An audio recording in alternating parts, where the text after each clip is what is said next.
SOPs کی خلاف ورزی پر حکومت کا سخت ایکشن، مختلف شہروں میں مارکیٹس بند کروانے کا عمل شروع، ملتان اور گجرانوالہ میں مارکیٹس بند کروا دی گئیں۔ لاہور کی مارکیٹس کے حوالے سے اجلاس کچھ دیر بعد وزیر اعلیٰ پنجاب عثمان بزدار نے سخت ایکشن کی ہدایات جاری کر دی۔ شہباز گل کہتے ہیں پورے ملک میں کئی بڑی مارکیٹس آج بند کر دی جائیں گی، سب کو ہر صورت SOPs فالو کرنا ہوں گے۔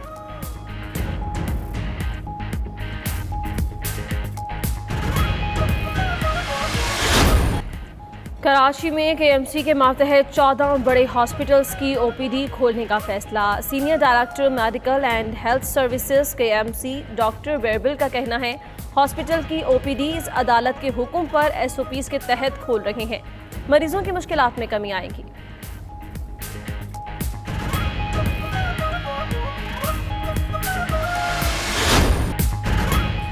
وزیر اعلیٰ سندھ کی نیب راولپنڈی میں پیشی، JIT 2 گھنٹے تک روشن سندھ منصوبے پر پوچھ گچھ کرتی رہی۔ اندرونی کہانی کے مطابق DG عرفان منگی نے زیادہ تر سوالات خود کیے۔ مراد علی شاہ نے منصوبے میں بے ضابطگیوں سے انکار کیا۔ میڈیا گفتگو میں وزیر اعلیٰ سندھ نے کہا ہم دباؤ میں نہیں آتے، نیب 100 بار بلائے ہم آئیں گے۔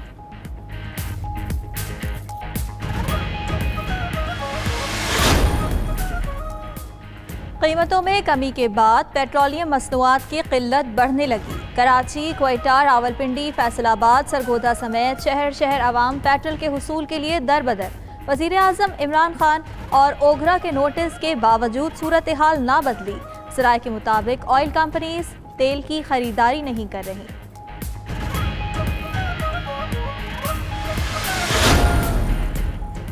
پنجاب کے مختلف شہروں میں آٹے کی قیمت میں اضافہ۔ ملتان اور گجرانوالہ میں فلور ملز نے 20 کلو آٹے کے تھیلے کی قیمت 150 روپے تک بڑھا دی۔ قیمت بڑھتے ہی منافع خور مافیا بھی سرگرم۔ بیشتر دکاندار 20 کلو آٹے کا تھیلا 1100 سے 1200 روپے میں فروخت کرنے لگے۔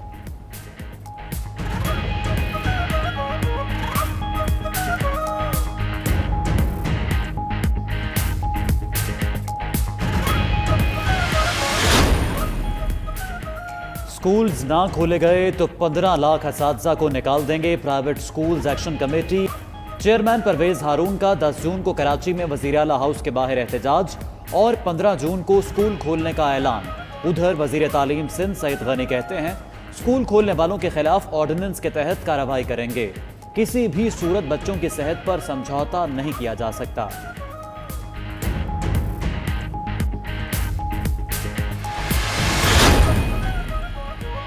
حکومت نے پاکستان اسٹیل ملز بند کرنے کا حتمی فیصلہ کر لیا۔ گزشتہ روز ECC نے اسٹیل ملز کے ملازمین کو فارغ کرنے کی منظوری دی۔ اسٹیل ملز 2013 سے نقصان کا شکار اور 2015 سے پیداواری عمل بند ہے۔ اسٹیل ملز کے نقصانات 500 ارب سے زائد ہو چکے۔ ہر ماہ تنخواہیں اور ریٹائرڈ ملازمین کے بقایا جات حکومت پر بوجھ ہیں۔ ادھر پاکستان اسٹیل لیبر یونین نے حکومتی فیصلے کو مسترد کر دیا۔ حفیظ شیخ کی زیر صدارت سالانہ منصوبہ بندی کمیشن کا اجلاس۔ وزیر اعلیٰ بلوچستان اور وزیر خزانہ میر ظہور ولیدی کا واک آؤٹ۔ وزیر اعلیٰ جام کمال نے وفاقی PSDP پر مشاورت نہ ہونے پر احتجاج کیا۔ کہتے ہیں بغیر مشاورت معاملات کو حتمی شکل دینا درست نہیں۔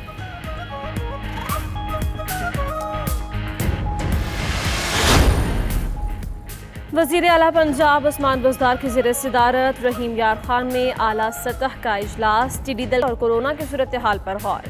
وزیر اعلیٰ کا کورونا SOPs پر سختی سے عمل درآمد کا حکم۔ شہباز شریف اپنی حرکتوں سے کارکنان کے لیے غیر سیاسی مثالیں قائم کر رہے ہیں۔ آل شریف سوال گندم جواب چنا کی گمراہ کن پالیسی پر عمل پیرا ہے۔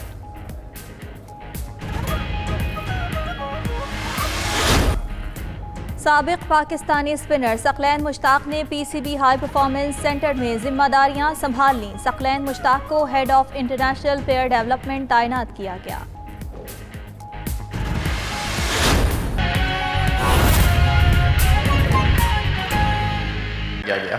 اور تب سے 5-5.5 سال سے یہ مل بند پڑی ہے۔ اس مل کے پہلے 30,000 ملازمین تھے، پھر وہ کچھ ریٹائر ہوتے گئے اور اب تقریباً 9,000 کے قریب ملازمین ہیں۔ پچھلے 5.5 سال میں جب سے یہ مل بند ہے تو حکومت پاکستان کا ٹیکس پیئر کا پیسہ 20 کروڑ عوام اپنے خون پسینے سے پیسہ کماتی ہے، 55 ارب روپیہ اس مل کے ملازمین کو، بند مل کے ملازمین کو صرف تنخواہیں دینے میں لگایا گیا ہے۔ 55 ارب روپیہ۔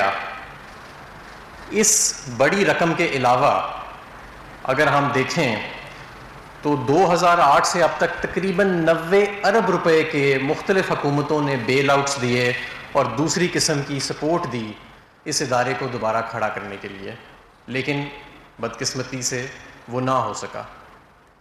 جب ہماری حکومت آئی تو تقریباً جو اس کے نقصانات تھے وہ 176 ارب تک اکٹھے ہو چکے تھے، اور اس مل پہ جو قرضہ تھا 2018 میں وہ 210 ارب سے بھی تجاوز کر گیا تھا، اور دن بدن اس قرضے پہ سود بھی اکٹھا ہو رہا ہے اور نقصانات بھی بڑھ رہے ہیں، اور تقریباً 70 کروڑ روپیہ ماہانہ حکومت پاکستان جو ہے اس کو ادا بھی کرنا پڑتا ہے ان کی تنخواہوں کی صورت میں اور نقصانات کی صورت میں اور سود کی صورت میں جو حکومت جو ہے وہ ادا کر رہی ہے۔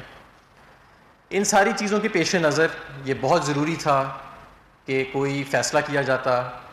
ہماری جب حکومت آئی تو ہم نے ایک ایکسپرٹس کا پینل بٹھایا کہ وہ جائزہ لے کہ اس مل کا کیا مستقبل ہونا چاہیے، کیونکہ ہم نہیں چاہتے کہ جس طرح پچھلی حکومتیں آئی ہیں جو نہ تو اس مل کو ریوائیو کر سکی ہیں، جو نہ اس مل کو پرائیویٹائز کر سکی ہیں، جو نہ اس مل کے ملازمین کو وقت پہ تنخواہیں بھی دے سکی ہیں، جو قرضے پہ قرضہ بھی بڑھاتی چلی گئی ہیں اس مل کے اوپر۔ آج 230 ارب سے زیادہ اس مل کے اوپر جو قرضہ ہے اور نقصانات ہیں وہ تجاوز کر چکے ہیں، اور یہ اس 55 ارب کے علاوہ ہے جو حکومت آلریڈی ادا کر چکی ہے پچھلے 5.5 سال میں اس بند مل کے جو ملازمین ہیں ان کو تنخواہیں دینے کے لیے۔ لیکن ہم یہ بھی سمجھتے ہیں کہ اگر اس مل کی مس مینجمنٹ ہوئی ہے، اگر اس میں ماضی کے اندر اس کے نقصانات بڑے ہیں، اس مل کو بند کر دیا گیا، دوبارہ نہ پرائیویٹائز کیا جا سکا، نہ ریوائیو کیا جا سکا، تو اس میں اس مل کے ملازمین کا کوئی قصور نہیں ہے، اور اس لیے جو ہم نے فیصلہ کیا کہ 2 فیزز میں اس کے ملازمین جو ہیں ان کو ٹرمینیٹ کیا جائے گا، تو ایک پیکج کے ذریعے کیا جائے گا جس کے اندر ان کو 1 مہینے کی تنخواہ سے زیادہ ان کی ریٹائرمنٹ ڈیوز جس میں پروویڈنٹ فنڈ ہے، ان کی گریچوٹی ہے، وہ ادا کی جائے گی۔ ٹوٹل خرچہ حکومت کا اس پہ 20 ارب روپے آئے گا، اور اوسطاً جو فی ملازم ہے اوسطاً اس کو تقریباً 23 لاکھ روپیہ ملیں گے۔ کچھ لوگوں کو اس سے کم ملیں گے، کچھ لوگوں کو اس سے کہیں زیادہ بھی ملیں گے، کئی ایسے بھی ملازمین ہیں جن کو 70 80 لاکھ روپیہ ملے گا فی ملازم، ڈپینڈنگ آن کہ ان کی کتنی مدت کا دورانیہ تھا اور ان کا پے اسکیل کیا تھا۔ لیکن اگر اوسطاً دیکھا جائے تو تقریباً یہ جو 8,500 9,000 ملازم ہیں ان کو تقریباً 23 لاکھ روپے کے قریب دیا جائے گا اوسطاً۔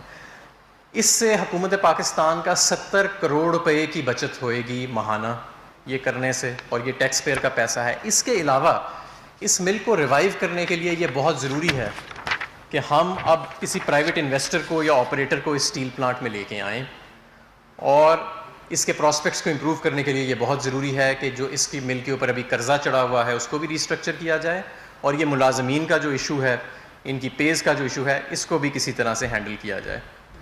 جو ہم انویسٹمنٹ اٹریکٹ کرنا چاہ رہے ہیں، اور میں یہاں پہ یہ بھی واضح کرتا رہا ہوں کہ 12 مارچ کو سپریم کورٹ آف پاکستان نے بڑے وضاحت کے ساتھ اور بڑے درست جو کلمات دیے ہیں کہ کہے اس پاکستان اسٹیل مل کے بارے میں، وہ بہت زیادہ میں سمجھتا ہوں کہ پرٹیننٹ بھی تھے، اور انہوں نے کہا کہ حکومت کیوں اس بند مل کو ابھی تک اس کے تنخواہیں بھی دے رہی ہے، انہوں نے سوال پوچھا، اور وہاں پہ ملازمین کی پروموشنز بھی چل رہی ہیں۔ میں یہاں پہ دوبارہ وضاحت کرتا رہوں اور درستگی بھی کرتا رہوں کہ 2015 سے اب تک حکومت جو ہے وہ 35 ارب روپے دے چکی ہے ملازمین کو تنخواہوں کے لیے، اور تقریباً ماہانہ 34 کروڑ جو ہے وہ خرچہ آتا ہے ان کی تنخواہیں دینے کا۔ اس کے علاوہ جو قرضہ ہے اس مل کے اوپر وہ 230 ارب روپے سے تجاوز کر چکا ہے۔ تو اس مل کی جب ہم پرائیویٹائزیشن کی طرف جائیں گے، اور تقریباً 15 کے قریب پارٹیز جو ہیں وہ اس میں انٹرسٹڈ ہیں، وہ اس کے کور سٹیل آپریشنز میں انٹرسٹڈ ہیں۔ یعنی کل میں یہ بھی سن رہا تھا کچھ لوگ اس پہ سیاسی پوائنٹ سکورنگ کر رہے تھے جو یہ کہہ رہے تھے کہ شاید جی اس کے جو ہزاروں ایکڑ ہیں اس کی بندر بانٹ ہو جائے گی.